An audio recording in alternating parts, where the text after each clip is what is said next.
નમસ્કાર મિત્રો, હું રાજેશ ભાસ્કર આપ સૌનું યુટ્યુબમાં આપણી આ ચેનલ પર સ્વાગત કરું છું. મિત્રો, આજે આપણે તારીખ 1 માર્ચ 2024ના કેટલાક મોસ્ટ ઇમ્પોર્ટન્ટ કરંટ અફેર અને અગાઉની પરીક્ષામાં પૂછાયેલા કેટલાક ઇમ્પોર્ટન્ટ પ્રશ્નો વિશે ડિટેલમાં ચર્ચા કરીશું, જે આપને આવનારી પરીક્ષા માટે ખૂબ જ ઉપયોગી સાબિત થશે. તો મિત્રો, આપ આ ચર્ચા સાથે જોડાઈ રહેજો અને વિડીયોને પહેલેથી લઈને છેલ્લે સુધી પૂરેપૂરો જોવાનો આગ્રહ રાખજો. તો ચલો મિત્રો, શરૂ કરીએ. શરૂઆત કરતાં પહેલાં જણાવી દઉં કે જો તમારે આપણી આ યુટ્યુબ ચેનલને સબસ્ક્રાઈબ કરવાનું બાકી હોય તો સબસ્ક્રાઈબ કરી લેજો, નોટિફિકેશન બેલ આઇકોનને પ્રેસ કરીને. અને જો તમને વિડીયો પસંદ આવે તો વિડીયોને લાઈક કરજો અને તમારા જેટલા પણ મિત્રો છે એ બધા મિત્રો જોડે આ વિડીયોની લિંકને શેર કરજો. તો શરૂઆત કરીશું. સૌપ્રથમ જોઈશું અગાઉની પરીક્ષામાં પૂછાયેલા બંધારણના પ્રશ્નો, જેના જવાબો તમારે મને કમેન્ટમાં લખીને જણાવવાના છે. અને વિડીયોના લાસ્ટમાં જ્યારે હું તમને આ દરેક પ્રશ્નના જવાબ જણાવું ત્યારે તમારે ચેક કરવાનું છે કે તમે આપેલા પ્રશ્નોના જવાબમાંથી કેટલા પ્રશ્નોના જવાબ સાચા છે. ત્યારબાદ શું કરવાનું, તમને ખ્યાલ જ છે કે ડેઇલી જીકે ટેસ્ટમાં આપણે રોજ 10 પ્રશ્નો પૂછીએ. આ 10 પ્રશ્નોમાંથી તમારા કેટલા પ્રશ્નોના જવાબ સાચા છે એ તમારે કમેન્ટમાં લખીને જણાવવાનું છે.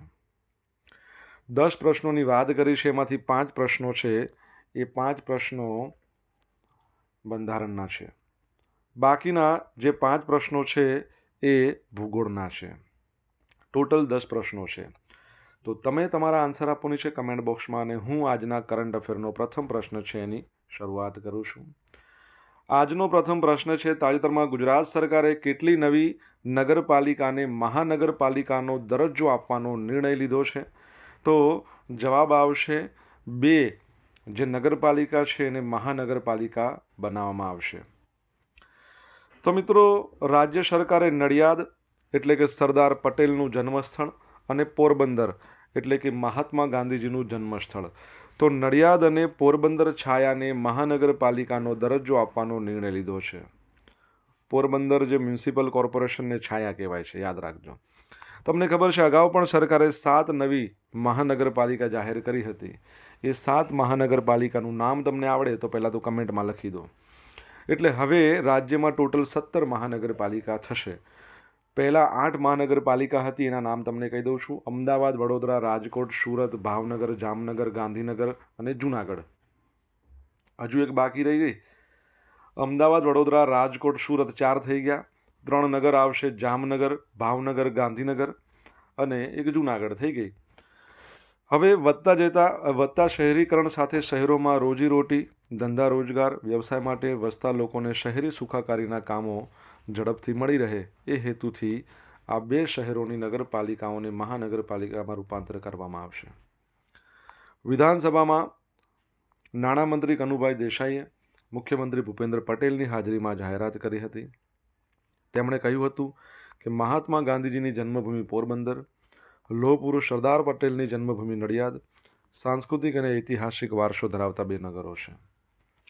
આ બંને શહેરોને મહાનગરપાલિકાનો દરજ્જો મળતા પ્રવાસન ક્ષેત્ર, ઉર્જા, સૌર ઉર્જા સહિત આધુનિક માળખાગત સુવિધાયુક્ત બહુઆયામી મહાનગરપાલિકા તરીકે વિકાસ પામવાની વિપુલ તક પ્રાપ્ત થશે. રાજ્યમાં શહેરીકરણની ગતિ વધી રહી છે. અંદાજે 50% જેટલી વસ્તી અત્યારે શહેરોમાં વસવાટ કરે છે. સેકન્ડ પ્રશ્ન, દર વર્ષે શૂન્ય ભેદભાવ દિવસ ક્યારે મનાવવામાં આવે છે? તો આજનો દિવસ એટલે 1 માર્ચને ઝીરો ડિસ્ક્રિમિનેશન ડે તરીકે મનાવવામાં આવે છે. તો શૂન્ય ભેદભાવ દિવસ દરેક વ્યક્તિના હકો, એના માટે સન્માનથી જીવન જીવવા માટે દર વર્ષે 1 માર્ચના રોજ મનાવવામાં આવે છે. ઝીરો ડિસ્ક્રિમિનેશન ડે એ પ્રકાશિત કરે છે કે લોકો કેવી રીતે સમાવિષ્ટતા, કરુણા, શાંતિ અને તેનાથી પરિવર્તન માટેની આંદોલન માટે જાગૃત થઈ શકે છે અને પ્રોત્સાહન આપી શકે છે. શૂન્ય ભેદભાવ દિવસ તમામ પ્રકારના ભેદભાવની એકતા માટે વૈશ્વિક ચળવળ બનાવવામાં મદદ કરી રહ્યા છે. સૌપ્રથમ 1 માર્ચ 2014ના રોજ પ્રથમ વખત શૂન્ય ભેદભાવ દિવસ UNAIDS એના દ્વારા મનાવવામાં આવ્યો હતો. અને 2024ની એની થીમ છે કે દરેકના સ્વાસ્થ્યનું રક્ષણ કરવા માટે દરેકના અધિકારોનું રક્ષણ કરો. ઓકે, શૂન્ય ભેદભાવ દિવસ, આ યાદ રાખજો.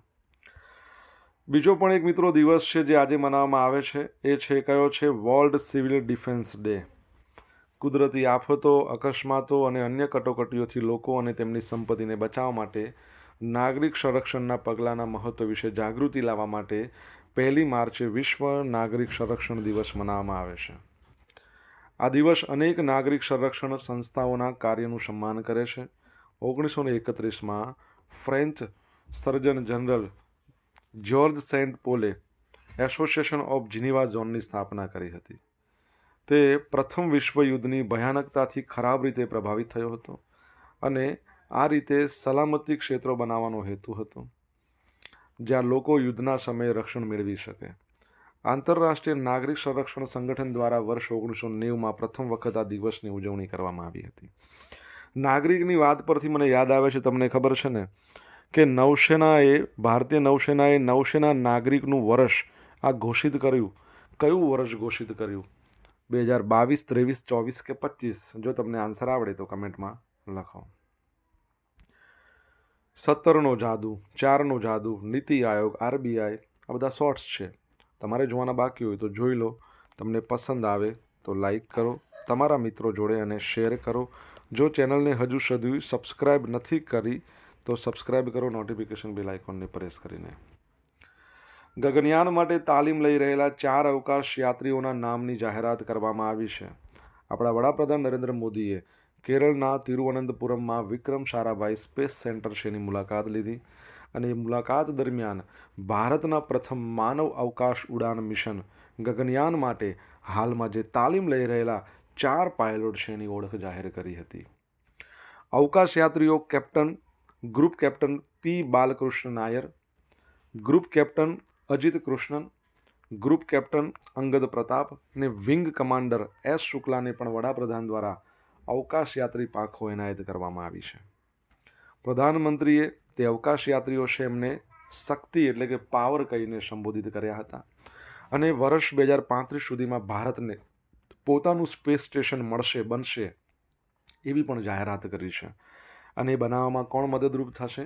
તો એ નાસા છે એ મદદરૂપ થવાનું છે. આ યાદ રાખજો. ઓકે, આગળ વધીએ છીએ.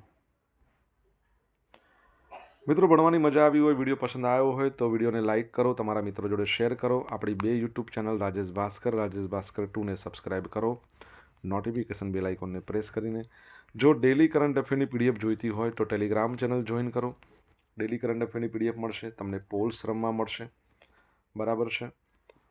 તો ટેલિગ્રામ ચેનલને જોઈન અવશ્ય કરો જો બાકી હોય તો. તાજેતરમાં બ્રિટનમાં નાઇટહુડ મેળવનાર ભારતીય કોણ બન્યા છે? તો જવાબ આવશે સુનિલ ભારતી મિત્તલ. સુનિલ ભારતી મિત્તલ જેઓને તમે ઇમેજમાં જોઈ શકો છો. ભારતીય એન્ટરપ્રાઇઝ એટલે આપણે એરટેલ જેને કહીએ છીએ, એરટેલ કંપની, એ ભારતીય એન્ટરપ્રાઇઝ અંતર્ગત આવે છે. એના સ્થાપક છે, એના ચેરમેન છે સુનિલ ભારતી મિત્તલ. બ્રિટનના રાજા ચાર્લ્સ દ્વારા નાઇટહુડ ખિતાબ મેળવનાર પ્રથમ ભારતીય નાગરિક બન્યા છે. આ બિરુદ તેમને ભારત અને બ્રિટન વચ્ચેના વેપાર સંબંધોને મજબૂત કરવામાં એમનું જે યોગદાન છે એના માટે આપવામાં આવ્યું છે. આ એવોર્ડ શ્રી મિત્તલને નાઇટ કમાન્ડરનું બિરુદ આપે છે, જે બ્રિટિશ સામ્રાજ્યનો સૌથી પ્રતિષ્ઠિત એવોર્ડ છે, જે વિદેશી નાગરિકોને પણ તેમના અસાધારણ યોગદાન માટે આપવામાં આવે છે. શ્રી મિત્તલે તેમના નિવેદનમાં જણાવ્યું કે ભારત અને બ્રિટન ઐતિહાસિક સંબંધો ધરાવે છે. માનદ કેબી આમાં અગાઉના ભારતીય પ્રાપ્તકર્તાઓ છે, બરાબર છે? એ કોણ છે? રતન ટાટા 2009, રવિશંકર 2001, જમશેદ ઈરાની 1997. આ બધાનો સમાવેશ થાય છે, બરાબર છે? આ યાદ રાખજો. અહીંથી મને એક સવાલ થયો છે મારા મનમાં કે તમને ખબર છે કે આ વર્ષ 2024માં ટોટલ કેટલા ભારતીયો છે જેમને ભારત રત્ન આપવામાં આવશે? આંકડો કહી દો ચલો. ભારત રત્ન કેટલા લોકોને આપવામાં આવશે? તાજેતરમાં કયા શહેરમાં બાયો એશિયા 2024ની 21મી આવૃત્તિનું આયોજન કરવામાં આવ્યું? તો જવાબ રહેશે હૈદરાબાદ ખાતે. બાયો એશિયા 2024 26થી 28 ફેબ્રુઆરીના રોજ હૈદરાબાદમાં, બરાબર છે, એનું આયોજન કરવામાં આવ્યું છે. તો 21મી આવૃત્તિ, તેલંગાણાનું કેપિટલ હૈદરાબાદ. હવે એશિયામાં પ્રીમિયર લાઈફ સાયન્સ અને હેલ્થકેર આ ફોરમ છે. તેલંગાણા સરકાર દ્વારા આયોજિત આ ઇવેન્ટ છે. આંતરદ્રષ્ટિપૂર્ણ ચર્ચાઓ, ઇન્ટરેક્ટિવ સત્રો અને નેટવર્કિંગ તકોને પ્રોત્સાહન આપે છે. MSME સૂક્ષ્મ લઘુ અને મધ્યમ ઉદ્યોગો. તો MSME ક્ષેત્રને સમર્થન આપવા માટે બાયો એશિયા 2024 છે એણે આ મંત્રાલય સાથે જોડાણ કર્યું છે. આપણા કેન્દ્રીય MSME મંત્રી નારાયણ રાણે છે. ગુજરાતના MSME મંત્રી છે, એમનું નામ શું છે? બળવંતસિંહ રાજપૂત છે. આ વખતની થીમ ડેટા અને AI પુનઃવ્યાખ્યાયિત શક્યતાઓ. હૈદરાબાદની વાત કરી તમારા માટે પ્રશ્ન, હૈદરાબાદ સ્વતંત્રતા દિવસ ક્યારે મનાવવામાં આવે છે? ભારતમાં પ્રથમ ઓપન રોક મ્યુઝિયમ હૈદરાબાદમાં છે. ભારતમાં ફક્ત મહિલાઓની માલિકીનું ઇન્ડસ્ટ્રીયલ પાર્ક હૈદરાબાદમાં છે. હૈદરાબાદમાં સૌથી મોટું ડેટા સેન્ટર સ્થાપશે માઇક્રોસોફ્ટ. હૈદરાબાદની વાત કરીએ તો તમને ખબર છે, વિશ્વમાં પ્રથમ વખત ચા, કોફી, બિસ્કિટ, પાણી માટેનું ATM બનાવવામાં આવ્યું છે. ભારતનું પ્રથમ ગોલ્ડ ATM પણ હૈદરાબાદમાં છે. અને તમને ખબર છે કે સ્ટેચ્યુ ઓફ ઇક્વાલિટી, બરાબર છે, રામાનુજન, ઓકે, તો એમનું પણ આ સ્ટેચ્યુ છે ત્યાં આવેલું છે. રામાનુજન નહીં પરંતુ રામાનુજાચાર્યનું. ભારતની પ્રથમ ફોરેસ્ટ યુનિવર્સિટી પણ અહીંયા બનાવવામાં આવશે. C4IR છે એ પણ અહીંયા બનાવવામાં આવ્યું છે. અને તમને ખબર છે કે ભારતમાં mRNA રસી હબ એ પણ હૈદરાબાદમાં જ છે. આટલી બાબત તમને ખબર હોવી જોઈએ. અને તમને જો મજા પડી હોય તો એક લાઈક કરી દો, તમારા મિત્રો જોડે એને શેર કરી દો, અવશ્ય કરો, ફ્રીમાં જ થાય છે બધું. ભારતીય વાયુસેનાએ સમર-2 મિસાઇલ સિસ્ટમ વિકસાવી છે. હવે રશિયાની જૂની R-27 મિસાઇલોનો ઉપયોગ કર્યો અને સમર-2 સિસ્ટમ વિકસાવી છે. આ પ્રયાસનો પ્રાથમિક ઉદ્દેશ એવો છે કે જૂની રશિયન R-27 મિસાઇલોનો અસરકારક હવાઈ સંરક્ષણ પ્રણાલીમાં સંકલિત કરીને જે સમાપ્ત થઈ રહેલી મિસાઇલોની ઉપયોગિતાને મહત્તમ કરવાનો છે. સમર-2નો અર્થ શું થાય? Surface to air missile for assured retaliation. Indian એરફોર્સના 7 બેઝ રિપેર ડેપો તુગલકાબાદ છે એ રશિયન મૂળની જૂની એર ટુ એર મિસાઇલ સિસ્ટમને ફરીથી તૈયાર કરીને સમર સિસ્ટમ એણે વિકસાવેલી છે. ભારતીય વાયુસેનાની વાત કરીએ, એના ચીફ છે એને શું કહેવાય? એર ચીફ માર્શલ કહેવાય. હાલમાં કોણ છે તમારે કહેવાનું છે. વાઇસ ચીફ છે અમરપ્રીત સિંહ. ઇન્ડિયન એરફોર્સ ડે 8મી ઓક્ટોબરે મનાવવામાં આવે છે. એનો મુદ્રાલેખ પણ બહુ સરસ છે. Touch the sky with glory, નભમ સ્પર્શમ દીપ્તમ, યાદ રાખજો, બરાબર છે. ગૌરવ સાથે આકાશને સ્પર્શ કરીએ, આ તેની થીમ છે. સોશિયલ મીડિયાના થીમ એટલે મોટો છે, ધ્યેય વાક્ય. સોશિયલ મીડિયાના માધ્યમથી મારી જોડે તમે કનેક્ટ રહી શકો છો. ઇન્સ્ટા આઈડી છે મારું rajesh.i.bhaskar. ફેસબુક આઈડીની વાત કરીએ તો RI ભાસ્કર છે. અને ટેલિગ્રામ ચેનલ તમને ખબર જ છે કે રાજેશ ભાસ્કર નામની ટેલિગ્રામ ચેનલ છે. અને અહીંયા તમને છે ને ડેલી કરંટ અફેરની PDF સાથે રોજ પોલ્સ રમવા મળે છે ટેલિગ્રામ ચેનલમાં. મિત્રો, ભણવાની મજા આવી હોય તો એક લાઈક આપો, તમારા મિત્રો જોડે આની લિંકને શેર કરો. અને હજુ સુધી આપણી ચેનલ સબસ્ક્રાઈબ નથી કરી તો સબસ્ક્રાઈબ કરો ફટાફટ, નોટિફિકેશન બેલ આઇકોનને પ્રેસ કરીને. તાજેતરમાં કઈ બેંક દ્વારા ભારતમાં નાણાકીય સાક્ષરતા સપ્તાહનું આયોજન કરવામાં આવે છે? તો જવાબ શું આવશે? Reserve Bank of India financial literacy week RBI દ્વારા દર વર્ષે મનાવવામાં આવે છે. આ વર્ષે 26 ફેબ્રુઆરીથી 1 માર્ચ, આજે છેલ્લો દિવસ. તો RBI 26 ફેબ્રુઆરીથી 1 માર્ચ દરમિયાન નાણાકીય સાક્ષરતા સપ્તાહનું આયોજન એણે કર્યું છે, જેનો પ્રાથમિક ઉદ્દેશ એવો જ છે કે ભાઈ સામાન્ય લોકો સુધી નાણાકીય શિક્ષણ સંબંધિત સંદેશાઓને પહોંચાડવાનું છે. પછી આપણી રિસ્પોન્સિબિલિટી છે કે અમુક વસ્તુ આપણે ના કરવી જોઈએ, અમુક વસ્તુ કરવી જોઈએ. એટલે કે જવાબદાર નાણાકીય વર્તન અપનાવવું જોઈએ, જાણકાર નાણાકીય નિર્ણયો લેવા જોઈએ. એના માટે વ્યક્તિઓનું સશક્તિકરણને પ્રોત્સાહન આપવું આ એનું મેન આનો ઉદ્દેશ છે. થીમ પણ બહુ જબરજસ્ત છે. સાચી શરૂઆત કરો, નાણાકીય રીતે સ્માર્ટ બનો. રિઝર્વ બેંક ઓફ ઇન્ડિયાની વાત કરીએ તો 1 એપ્રિલ 1935માં કોલકાતામાં એની સ્થાપના થઈ. 2 વર્ષ પછી 1937માં હેડક્વાર્ટર મુંબઈ લાવ્યા. 1 જાન્યુઆરી 1949માં રાષ્ટ્રીયકરણ કર્યું. એના પ્રથમ જે ગવર્નર હતા એના માટે તમારે ABCD યાદ રાખવી. બી પરથી બ્રિટિશ, ડી પરથી દેશી. પ્રથમ બ્રિટિશ ગવર્નર હતા એસબોર્ન સ્મિથ અને ભારતીય એટલે કે દેશી ગવર્નર હતા CD દેશમુખ. પ્રથમ ગુજરાતી તમારે કહેવાના છે. હાલમાં 25મા નંબરના છે, જેમનું નામ છે શક્તિકાંત દાસ, જેમને A+ રેટિંગ આપવામાં આવ્યું હતું અને સેન્ટ્રલ બેન્કિંગમાં governor of the year award આપવામાં આવ્યો. આરબીઆઈનું જે સિમ્બોલ છે ને, સિમ્બોલમાં એક ઝાડ છે. આ ઝાડ છે તાડનું ઝાડ, અને એક પ્રાણી છે, એ એનિમલ છે રોયલ બેંગોલ ટાઈગર. આટલી બાબત યાદ રાખજો. ભણવાની મજા પડી હોય તો એક લાઈક ચોક્કસ આપજો. ઘરગથ્થુ વપરાશ ખર્ચ સર્વે, હાઉસ હોલ્ડ કન્ઝપ્શન એક્સપેન્ડિચર.